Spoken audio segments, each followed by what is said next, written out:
Hello guys, in this video I'm going to show you how to select the type of the map on the Earth 3D map application.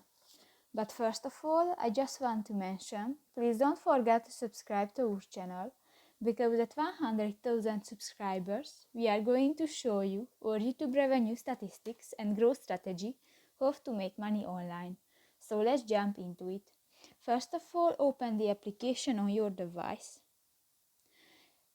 Tap to the layer icon under the search icon at the upper right corner of the screen and tap to the map type button, and you can find it